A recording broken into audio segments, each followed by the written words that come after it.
अमनो अमान की सूरत हाल पर कोई समझौता नहीं किया जाएगा। दहशत गर्दों से आईनी हाथों से निमटा जाएगा। अंदरूनी बैरूनी साजिशों का डट कर मुकाबला करेंगे। कौमी सलामती पर किसी तरह का कोई समझौता नहीं होगा। अवाम के तहफ्फुज को हर कीमत पर यकीनी बनाया जाएगा। ये वो दावे हैं जो क़याम पाकिस्तान से लेकर आज तक हर हुकूमत करती आई है, और यही बयानात हमें मौजूदा मुंतखब हुकूमत के जिम्मेदारों के मुंह पर भी नजर आते हैं।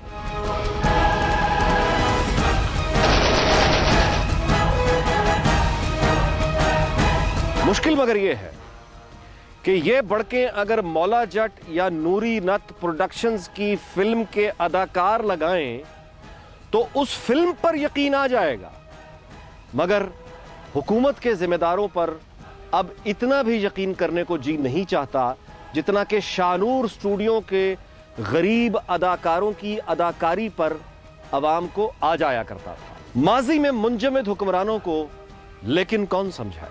रियासत की इंतजामिया अमनो अमान की सूरत हाल, जराइम की लहर और दहशत गर्दी से निमटने के लिए किस हद तक तैयार है।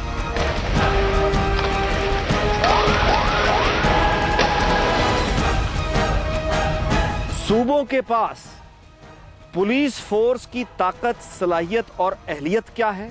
हकायक को सामने रखकर क्या बड़के लगाना अच्छा लगता है, और इन दावों पे अगर यकीन किया जाए तो फिर सवाल यह है कि क्या पाकिस्तान का हर कोना उतना ही पुरसुकून है जितना कि वफाकी दारुल हुकूमत का यह गोशाए आफियत।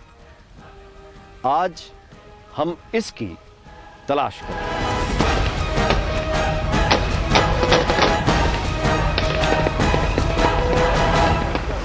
शौकत जावेद पंजाब के साबिक आईजी हैं। उनसे पूछते हैं कि टीवी पर चलते टिकर्स और अखबारात के सफहात पर छपे हुकूमती दावों और इंतजामी दफातर के बंद दरवाजों के पीछे छुपी हकीकत में कितना फर्क होता है।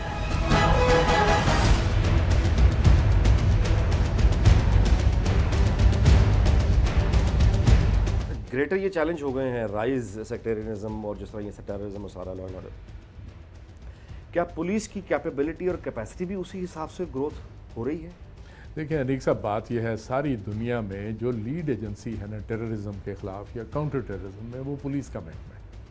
अनफॉर्चुनेटली हमारे यहाँ पुलिस को बैक बर्नर पर रखा गया है। ना पुलिस की कैपेसिटी बिल्डिंग की जाती है, ना इनकी ट्रेनिंग की जाती है, ना इनको प्रॉपरली कैप किया जाता है, और ये काम जो है वो दूसरी एजेंसियों पे और दीगर अदारों पे छोड़ दिए जाते हैं। अनफॉर्चुनेटली फेडरल गवर्नमेंट की राल टपकती है और छोटी छोटी बात पर रेंजर्स को भेज देना, एफसी को भेज देना। वजूहात इसकी ये है कि हमारे यहाँ कोई कौमी पॉलिसी है ही नहीं, ना तो कोई रिजॉल्व है, ना ही कोई कौमी पॉलिसी है। ये बिल्कुल ये जो रेड अलर्ट और रिपोर्ट तलब कर ली और फलां से कर लिया, ये सब कुछ पट्टी चलाने के लिए टीवी के ऊपर। मैं 1.25 साल आईजी रहा, उससे पहले कोई 4 साल में डीआईजी रहा मुख्तलिफ रेंजेस में, बल्कि उससे भी ज़्यादा 5 साल के करीब।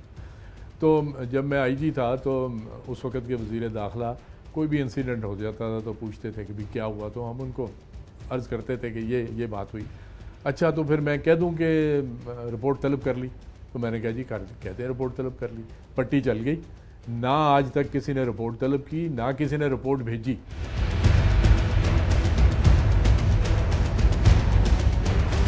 राना सनाउल्लाह पंजाब के वजीर कानून हैं।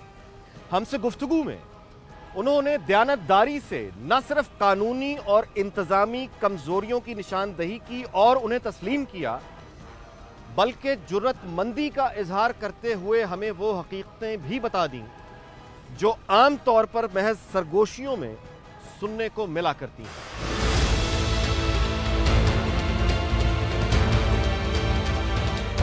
हमें ये चाहिए था कि एक एंटी टेररिस्ट फोर्स तैयार की जाती जो स्पेशली इस बारे में ट्रेंड होती। हमने ये नहीं किया। हमने उसी पुलिस से जो है वो मदद लेने की कोशिश की। जब उस पुलिस की वीकनेसेस सामने आई तो फिर किसी जगह पे हमने रेंजर्स के साथ उनको जो है वो फिल इन ब्लैंक्स करने की कोशिश की, किसी जगह पे एफसी से, किसी जगह पे किसी और तरीके से। एक तो ये बुनियादी ज़रूरत थी। दूसरी एक और बुनियादी ज़रूरत है जो कि पूरी दुनिया में हुई है, वो ये है कि स्पेशल लॉज, स्पेशल सर्कमस्टांसेस के लिए स्पेशल लॉज होते हैं। हमारा जो इस वक्त का क्रिमिनल जस्टिस सिस्टम है वो दहशतगर्दी के केसेस को या दहशतगर्दों को सज़ा देने से कासर है। कानून की किताब में लिखा कुछ है, प्रैक्टिस हम किसी और तरह से कर रहे हैं, और ये अब बजाय खुद एक कॉम्प्लिकेशन जो है वो पैदा करती है।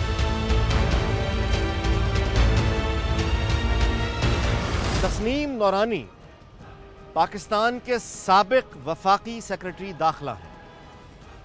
कराची के हवाले से किए गए वफाकी हुकूमत के ताज़ा इक़दामात से वो कुछ ज़्यादा मुतमईन नज़र नहीं आते। ऐसा क्यों है, आप खुद सुन लीजिए।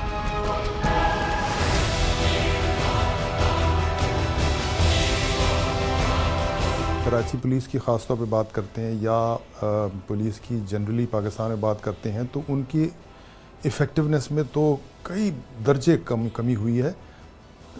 यानी अब हम 40 साल 45 साल पहले या 30 साल पहले की पुलिस जबकि डबल सवारी पे लोग खौफजदा होते थे शहर में, और अब लोग असला लेके दंदन आते फिरते हैं, तो एक बड़ा डिटेरियोरेशन हुई है। और कराची पुलिस में, कराची में मेरा ख्याल है उससे भी ज़्यादा हुई है। वहाँ पर अब ये है कि 3-4 जमातें जो हैं उन्होंने ये एक नुस्खा पा लिया है कि हुकूमत करने के लिए पुलिस पे कब्ज़ा ज़रूरी है।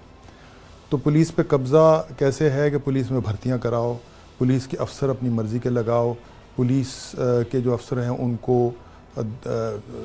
धौंस और धांधली से अपने नीचे रखो, कुछ नहीं तो उनको मीडिया के थ्रू खौफज़दा करो।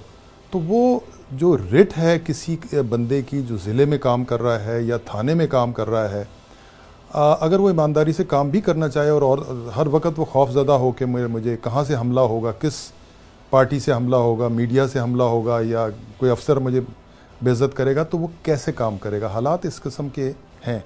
नतीजा ये हुआ है कि अब वो टेररिज्म और ये लॉलेसनेस की जो वजह से क्रिमिनल गैंग्स को एक खुला हाथ मिल गया है। यानी वहाँ पर क्राइम करना बड़ा आसान हो गया है। टारगेट किलर का कोई पता नहीं चलता, फ़ोन ग्रैबर्स का या भत्ताखोरों का कोई पता नहीं चलता। तो चूंकि कोई सज़ा है ही नहीं तो वो चीज़ बढ़ती जा रही है।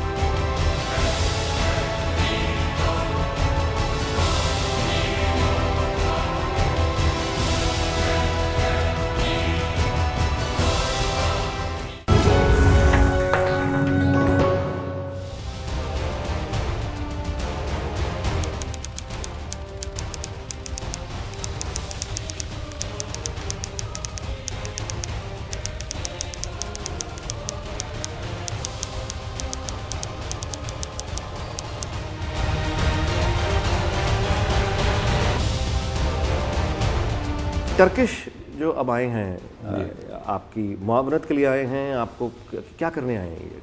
ये ओवरऑल अपनी सजेशन देंगे, हमारा पुलिसिंग मॉडल देख के, हमारे पुलिसिंग के तरीके देख के उसमें क्या बेहतरी लाई जा सकती है। टर्की नो डाउट एक बहुत तरक्की याफ्ता मुल्क है और टर्की हमारे जैसी सिचुएशन से रहा है, इसमें से वो गुजरा है। अब उनके एक्सपीरियंस से हम फ़ायदा उठाना चाहते हैं। मुझे ये बताइए कि ये जो टेररिज्म का हम जिस सूरत हाल का आपको सामना है, टर्की की पुलिस को इस सूरत हाल का सामना आखिरी दफ़ा कब था? मैं एग्जैक्ट नहीं मुझे पता, क्योंकि मैं हिस्टोरियन तो नहीं, पुलिस ऑफिसर हूँ। मुझे भी उनसे मीटिंग भी, उनके भी जो हमारे साथ अफसर आए थे उनके पास भी ऐसे हालात रहे हैं। टर्की के पास अभी भी हैं इस वक्त भी। आप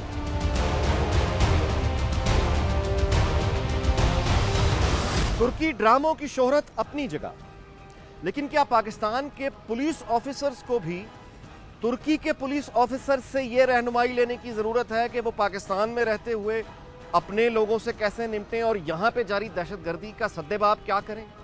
और अगर यह जरूरत है भी तो फिर इन तुर्की के पुलिस ऑफिसर्स को सिर्फ मीटिंग्स तक महदूद क्यों रखा जाता है, ब्रीफिंग्स तक महदूद क्यों रखा जाता है?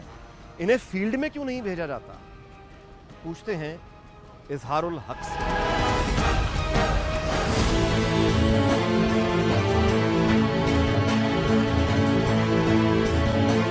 एक शहजादा मश्क कर रहा था निशानाबाजी की, तो हदफ पर वो तीर चलाता था, तो साथ ही एक उसका मसखरा भी था मिरासी, तो वो हदफ के पास जाकर खड़ा हो गया और कहने लगा कि महफूज तरीन जगह यही है। यानी तीर हर जगह जा रहा है। पितरस बुखारी ने भी कहा था ना, मिर्ज़ा साहब की साइकिल हर शय बजती है सिवाय घंटी के।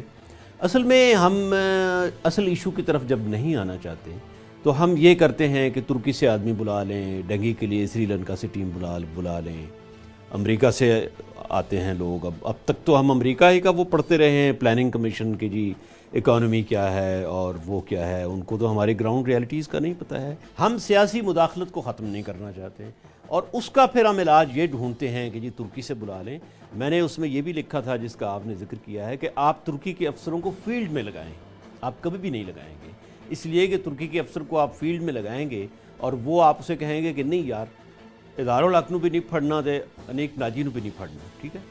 अपने अफसर तो आपका बात मान जाएगा, नहीं मानेगा तो आप उसको जंड भेजेंगे। तुर्की के अफसर को तो आप भेज नहीं सकते, वो कहेगा जी आप अपना काम करें, मुझे अपना काम करना है। इसलिए आपने उसको सिफारिशात पर लगा दिया है। हमारे अफसरों को ज़्यादा पता है सिफारिशात का क्या है, वो यहाँ की ज़ुबान जानते हैं, यहाँ पले बड़े हैं।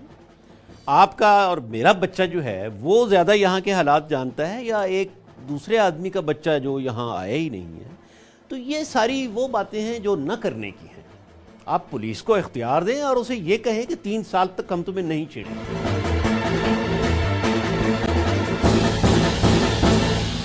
थाने हैं वो हम देखते हैं कि एक थाना है कायदे आज़म इंडस्ट्रियल स्टेट है, वो कंटेनर के अंदर थाना है। उस कंटेनर के अंदर उस SHO का दफ्तर है, उसी दफ्तर में बेडरूम है, दफ्तर है और एक छोटा सा इन्वेस्टिगेशन रूम है। 150 आदमी का अमला है, उनको रहने की जगह ही नहीं है। सूबा 91 बिलियन रुपीस जो है वो पुलिस फोर्स पे खर्च कर रहा है।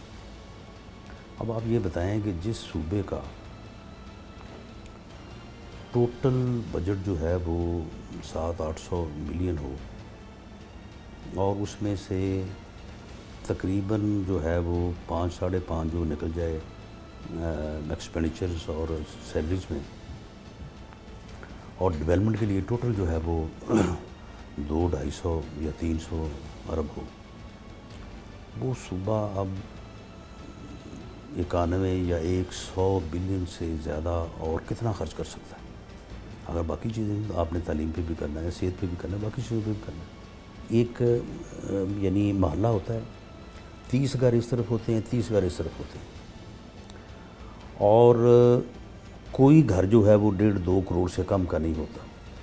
अगर खुदा ना खासा डकैती हो तो 75 लाख के तो सिर्फ प्राइस बॉन्ड ही होते हैं और बाकी मालियत का अंदाज़ा लगाएं तो वो करोड़ों में होती है। और पता कैसे चलता है कि हमसाए कहते कि आज सुबह के 10-11 बजे इस घर से बाहर कोई नहीं निकला, तो वो जब दरवाज़ा खटखटाया तो पता चलता है कि पूरे घर को बांध के जो है वो डाकुओं ने एक कमरे में बंद किया और सब कुछ लूट के ले गए।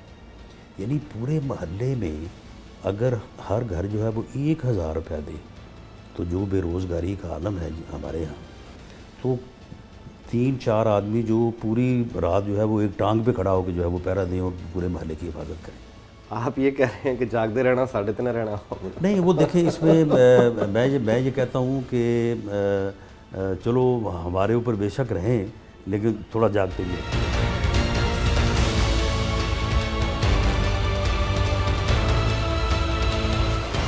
वर्दियों के पैसे नहीं दिए जाते, यानी 3 वर्दियां हर कांस्टेबल को मिलनी चाहिए, जो कि बमुश्किल एक मिलती है उनको, इतनी रकम मिलती है कि उससे एक वर्दी खरीदी जा सकती है। तो इस तरह के मसाइल इनके हैं। अच्छा, अब हैसियत प्रोफेशनल एक्सपर्ट की ये बताइए कि कौन सी वो चेंजेस हैं जो इमीडिएट यानी अटेंशन की रिक्वायर्ड है। इस वक्त हौच पौच कानून है। किसी जगह पे सिंध ने 1861 का पुराना कानून जो है नए नाम के साथ नाफिज किया हुआ है। इसी तरह से बलूचिस्तान ने भी उसी तरह का एक हौच पौच कानून जो खैबर पख्तूनख्वा है वहाँ पे वही पुलिस ऑर्डर जो कि एक डिक्टेटर ने दिया था वो अभी तक नाफिज है ओरिजिनल फॉर्म में। पंजाब ने उसमें कुछ तरमीमात करके उसको ज़रा सा ठीक किया, लेकिन बात यह है कि इस कानून के अंदर जो ऐसे अदारे हैं जिन्होंने पुलिस पर चेक रखना है, जिसने पुलिस की एफिशिएंसी बढ़ानी है, पब्लिक सेफ्टी कमीशन का क़याम है, कंप्लेंट अथॉरिटी का क़याम है, नेशनल पुलिस मैनेजमेंट बोर्ड के इजलास हैं, ये वो तमाम चीज़ें हैं, फोरेंसिक साइंस लेबॉर्ट्री का क़याम है, इसके साथ साथ ही स्पेशलाइजेशन पुलिस में करनी है उसका इसमें ज़िक्र है। इन तरफ किसी की भी तवज्जो नहीं। तवज्जो ये है कि DPO को किसने लगाना है, RPO को किसने लगाना है, और किस वक्त उसको बदलना है।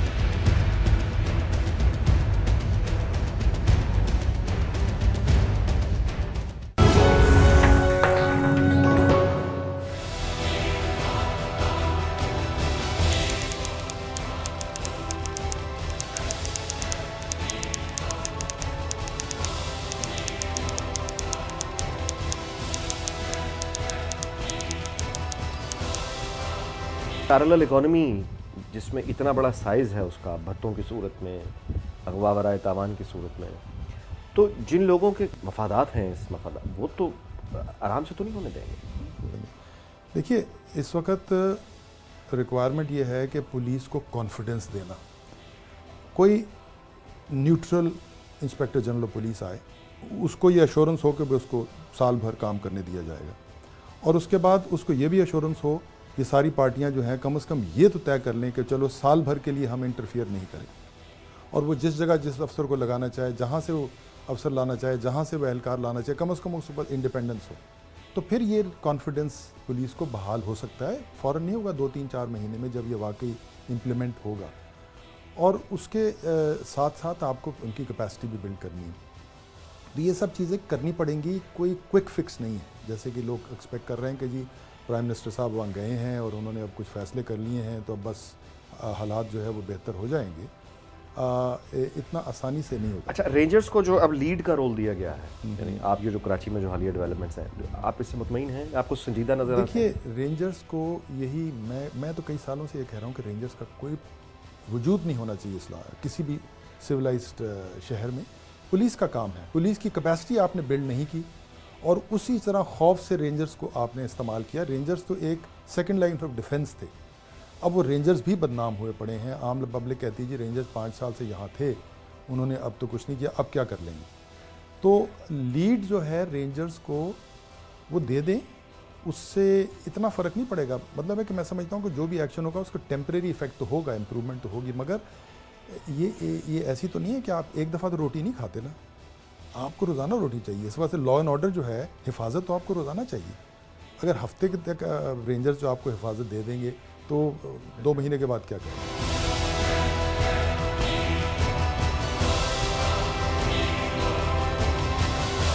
शायद हीथ का ज़माना था या किसका ज़माना था, तो उसने पुलिस ट्रैफिक के इंस्पेक्टर को बुलाया लंदन में और उसने कहा कि मैं जब 10 डाउनिंग स्ट्रीट जाता हूँ हाउस ऑफ कॉमन से उठकर, तो दरमियान में मुझे ट्रैफिक की वजह से देर हो जाती है और बाज़ दफ़ा इतना कम वक्त होता है कि I can't meet the deadline. मैंने वहाँ मिलना होता है डिप्लोमेट्स को या डिग्नेटरीज़ को, तो आप थोड़ा सा ट्रैफिक को इधर उधर। उसने कहा कि सर इसका सिंपल उसूल है कि आप 10 मिनट पहले निकलें।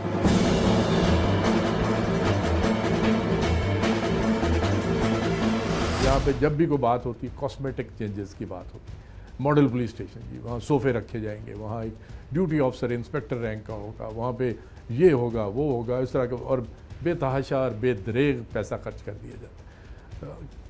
कल्चर जो है थाने का दुरुस्त करने के लिए सिर्फ 2 इक़दाम करने की ज़रूरत है। एक है फ्री रजिस्ट्रेशन और दूसरा है कि मुद्दई या जो उसके गवाह हैं वो थाने में क्यों आए। जब दुनिया में कहीं थाने में कोई जाता ही नहीं है, बास हुआ कि कोई टूरिस्ट हो तो वो जाता है, otherwise you call police at your place जहाँ के इंसिडेंट हुआ है। आप 15 का महकमा है, उसके ज़रिए से पुलिस को बुलाएं, पुलिस आके देखे कि अच्छा यहाँ तो चोरी हुई है, चोरी हुई। पर अब यहाँ ये होता है कि ऑपरेशन वाले आ जाते हैं, वो पहले आके 2 दिन ज़ाया करते हैं उस पर कि ये चोरी पर पर्चा देना है नहीं देना। SHO साहब शाम को आ जाएँ जी दरख्वास्त लेके, SHO साहब शाम को रूट ड्यूटी पे गए हुए हैं, अच्छा जी कल सुबह आ जाएँ, सुबह जाते हैं, पता चलता है वो हाई कोर्ट ने बुलाया हुआ है। फिर अगले दिन शाम को आ जाए, फिर वो जाके तो हुक्म सादर फरमाते हैं कि अच्छा इनका चोरी का पर्चा दे दो, और तीसरे दिन वो फिर तफ्तीशी स्टाफ के पास जाता है। उस वक्त तक तो मुलज़म जो है वो बॉर्डर भी क्रॉस कर चुका है।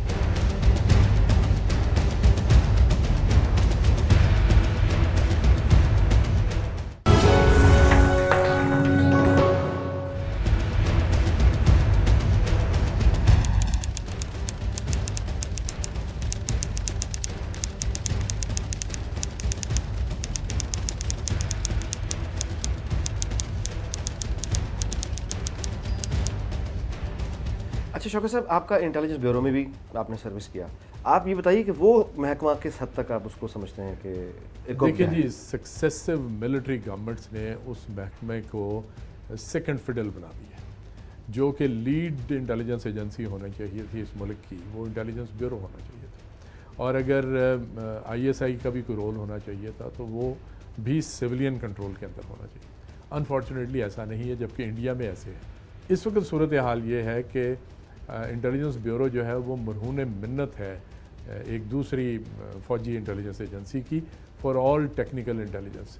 तो टेक्निकल इंटेलिजेंस आजकल सबसे ज़्यादा चीज़ है जिस पर सारी दुनिया बैंक करती है, और अगर आप उसी पर ही किसी के मरहून मिन्नत हो तो आपने क्या कर दी कहानी। तो दूसरी चीज़ इसमें मैं ये अर्ज़ करना चाहता हूँ कि ये जो दोनों हमारे अदारे हैं इंटेलिजेंस के, ये किसी एम्बट ऑफ लॉ के अंदर काम नहीं करते, ये एग्जेक्टिव ऑर्डर्स के तहत काम करते हैं, और इनका काम है नेशनल सिक्योरिटी की हिफाजत करना। ये वंडरफुल काम करते हैं अपने अपनी जगह पे। इन्होंने बहुत टेररिस्ट पकड़े, इन्होंने बहुत अच्छी इंटेलिजेंस भी मुहैया की बाज़ मौक़ों पे, लेकिन किसी एम्बट ऑफ लॉ में तो हो।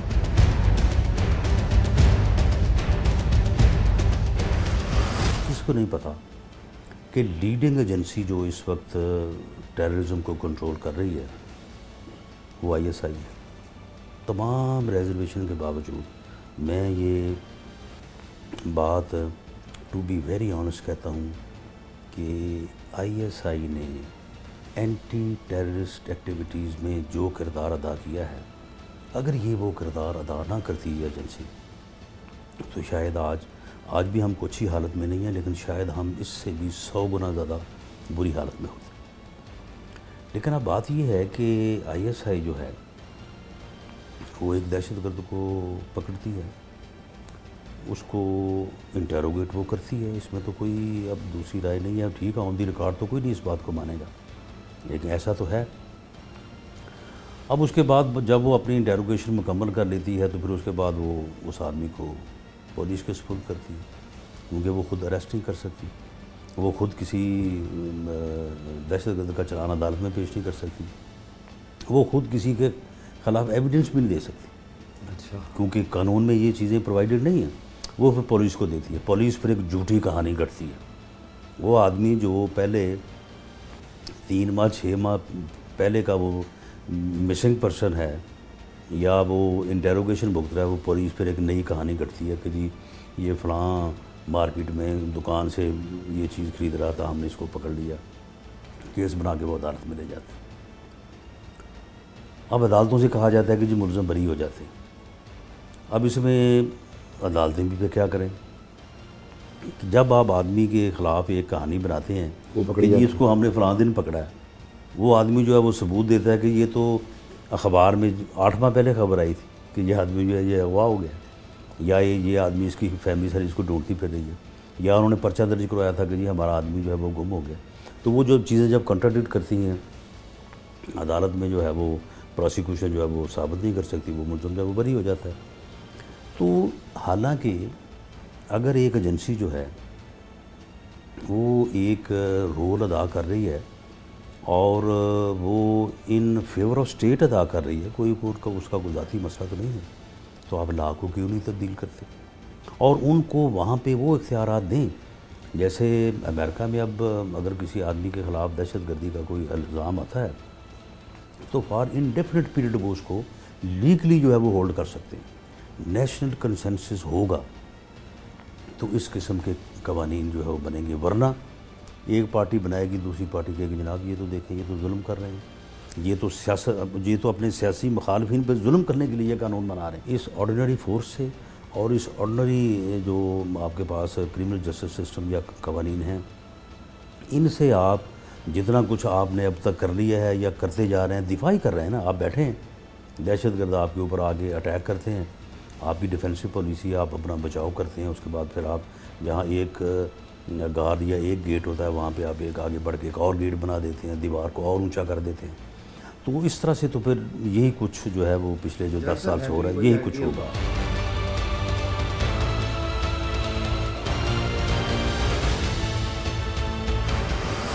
बात यह है कि फ़ौज जो है वो उसको ट्रेनिंग होती है कि इलाका कैप्चर करने की, तंग गलियों में तशखीस करना कि बदमाश कौन है, और ठीक कहो ना, ये फ़ौज बड़ा मुश्किल है कर सकती। आपने देखा कि वो जो लाल मस्जिद वाला ऑपरेशन था, एक शहर के अंदर ऑपरेशन था, ठीक है, लोग उसके अंदर घुसे हुए थे, मगर इतनी over excessive use of force हुआ कि वो एक रेपरकशन उल्टा पड़ गया।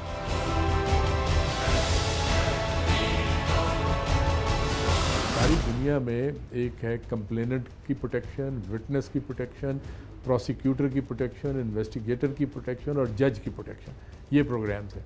फॉर एग्जांपल, अगर बाहर कोई इंटेलिजेंस एजेंसी ने किसी मुलज़िम को पकड़ा है तो वो उसको फिर पुलिस के हवाले नहीं करती, वो खुद ही उसको प्रोसिक्यूट करवाते हैं। और जब वो प्रोसिक्यूट कराते हैं तो ज्यूरी के सामने जब उनका गवाह पेश होता है तो उसकी तस्वीर भी डिस्टॉर्टेड आती है, वो स्क्रीन पे आती है, और उसकी आवाज़ को भी डिस्टॉर्ट किया जाता है। सिर्फ जज को उसकी आइडेंटिटी का पता होता है। और बाज़ औक़ात तो इटली में ऐसे भी हुआ कि जजेस भी मास्क पहन के आते थे, जजेस की आइडेंटिटी भी नहीं पता चलती।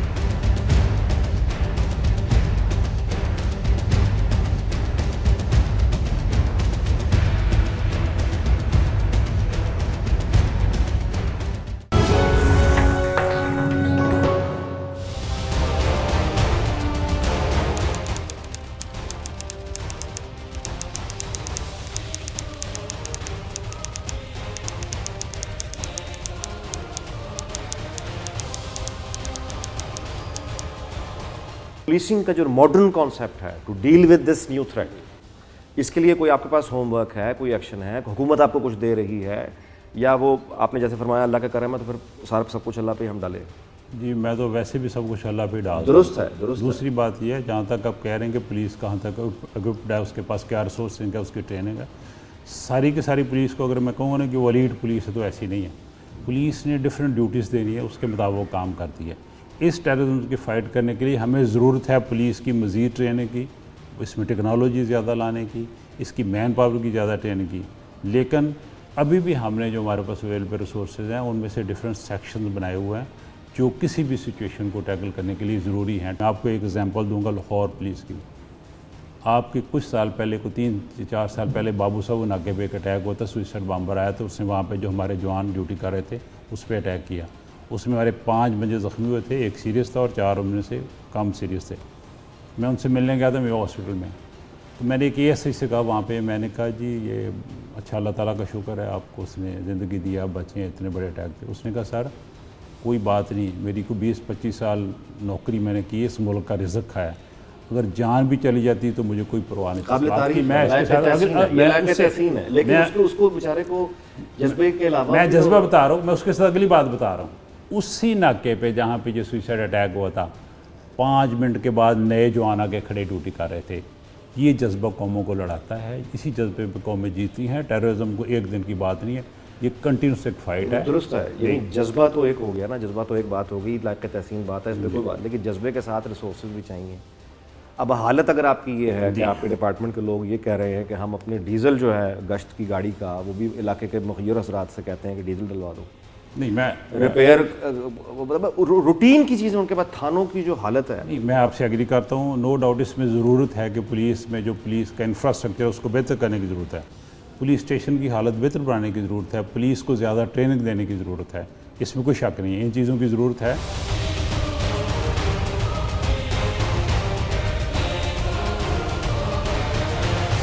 एक कानून ये है कि हर 15 दिन के बाद फौजदारी मुकदमात में आपने तमाम मुलजमान को अदालतों में पेश करना है और उनका 15 दिन का मज़ीद जुडिशल रिमांड लेना। हर 14 दिन के बाद ये एक्सरसाइज होती है। और कितना पेट्रोल, कितनी पुलिस, कितने लोग आते हैं। अब एक मुलज़म है वो 6 मुकदमात में या 5 में इन्वॉल्व है, वो वहाँ पर जेल में बैठ के या अदालत में इस तरह का बंदोबस्त कर लेता है कि एक दिन उसकी पेशी एक केस में हो, दूसरे दिन दूसरे में हो जाए 14 दिन के बाद। तो रोज़ाना सरकारी ख़र्चे पे वो वहाँ से गाड़ी में बैठ के अदालतों में आता है, एक पिकनिक पे आता है, वहाँ उसके लवाकिन मौजूद होते हैं, वो सारा दिन उनके साथ बैठेगा, होटल में खाना खाएगा, शाम को वापस चला जाएगा, उसको पता ही नहीं चलता कि मैं जेल में अंदर। सिंपल सी बात है, आपने इतनी अमेंडमेंट करनी है कि इन सारों को इकट्ठा किया जाए जेल के कोर्ट रूम में, एक ड्यूटी मजिस्ट्रेट या ड्यूटी जज जाए और वहाँ जाके इनका रिमांड एक्सटेंड कर दें। ना पुलिस की ज़रूरत, ना एस्कॉर्ट की ज़रूरत, ना पेट्रोल का ख़र्चा, ना उनकी पेड पिकनिक।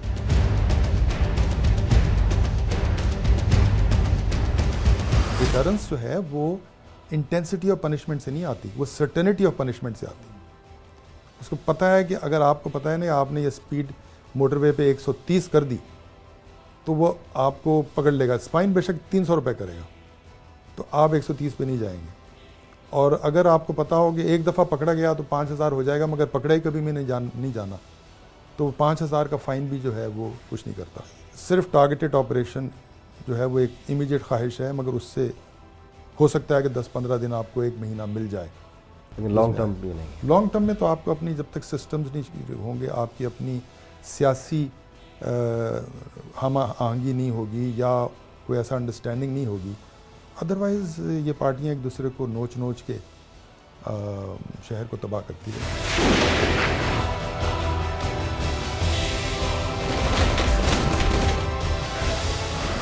एक तो हम एलीट फोर्स की जो है वो तादाद बढ़ा रहे हैं, दूसरा ये है कि जो हम काउंटर टेररिज्म फोर्स जो है जिसकी ट्रेनिंग एलीट के जो है वो मुकाबले में होगी, और फ़िलहाल हम को तकरीबन 5000 के करीब लोग जो हैं वो एलीट फोर्स से लेके उसका हिस्सा जो है वो बना रहे हैं। तकरीबन 709 थाने हैं पूरे पंजाब में, तो हम इससे डबल तादाद में पढ़े लिखे नौजवानों को through Punjab public service commission जो है वो उनको बतौर सब इंस्पेक्टर जो है वो भर्ती करने जा रहे हैं। अच्छा, इन लोगों को हम बेहतरीन ट्रेनिंग देंगे, इनको हम स्पेशल अलाउंस भी देंगे ताकि ये दूसरी चीज़ों से जो है वो अपने माली परेशानियों से भी जो है ना वो मुबर्रा हों।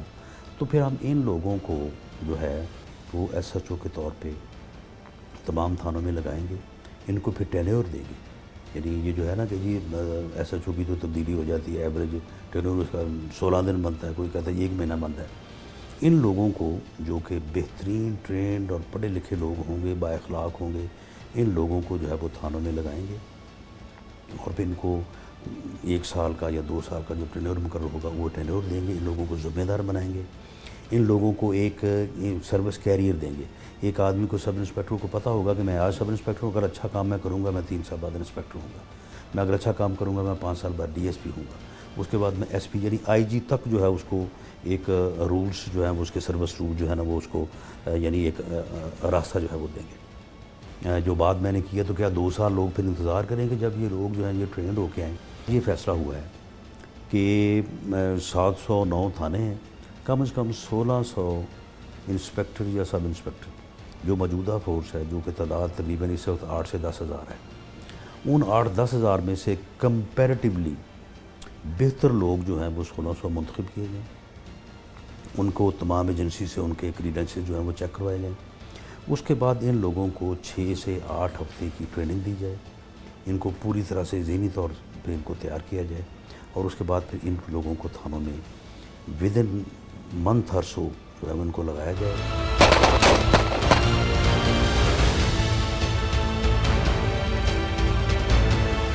लॉ एंड ऑर्डर के लिए पैसा अगर उस पर 500 अरब कर्जा लेना पड़े तो वो इकॉनमी के लिए और लोगों के लिए ज़्यादा मुफीद होगा बनिस्बत के बिजली अंधेरे में रह लें मगर महफूज रहें। लॉन्ग टर्म 1 साल में कम से कम ये प्लान होना चाहिए कि सिंध पुलिस, या मैंने अखबार में पढ़ा था कि जी चीफ सेक्रेटरी साहब ने कहा कि 36,000 से हम पुलिस 72,000 करना चाहते हैं, तो कोई फ़ायदा नहीं होगा। अगर वो लॉन्ग टर्म ये होना चाहिए कि उनको एक अपनी paramilitary force police under the IG raise करनी चाहिए। ठीक है, उनको बिल्कुल आर्मी के रूल्स और रेगुलेशंस होने चाहिए, उनका अलग कानून होना चाहिए उस इदारे का, वो सिक्योरिटी डिवीज़न या गार्ड्स डिवीज़न ऑफ कराची यानी कराची गार्ड्स या इस किस्म की चीज़ हो, उसका कानून अलग हो। भर्ती जवान हो 18-19 साल की, जिस तरह फ़ौज में होते हैं 36-37 साल तक उनको रिटायर कर दिया जाए, उनको टफ़ ट्रेनिंग दी जाए और साथ साथ उनको शहर की जो रिक्वायरमेंट है उसकी भी ट्रेनिंग दी जाए। रिटायर्ड फ़ौजियों को उस इदारे में रखा जा सकता है, किसी ब्रिगेडियर या जनरल को उसको कमांड दी जा सकती है, मगर ट्रेनिंग 1 साल की हो इनकी।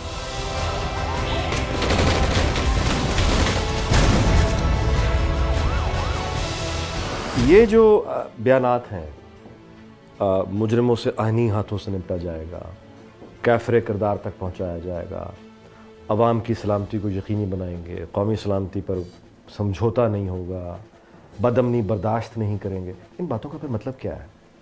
हम लोग किरानी की वजह से, इनसिक्योरिटी की वजह से जब बहुत मायूस हो जाते हैं, रोना शुरू कर देते हैं, तो हमारी हुकूमत हमें हंसाने का बंदोबस्त करती है। ये सब वो इसलिए कहते हैं हमारी तफन्नुन तबाह के लिए, ताकि हम ज़रा लाइट मूड में आ जाएं। अब हमारे पंजाब के खादिम आला 10 साल से कह रहे हैं पटवारी कल्चर ख़त्म करेंगे, कह रहे हैं या नहीं? थाना कल्चर भी खत्म, आज तक पटवारी कल्चर नहीं ख़त्म हुआ, बल्कि ज़्यादा ही स्ट्रांग हो गया है। तो ये सारी हंसाने की बातें हैं, और आप इनको उसी मूड में लें जिस नीयत से वो कह रहे हैं, और उनकी हुस्न नीयत की दाद दीजिए।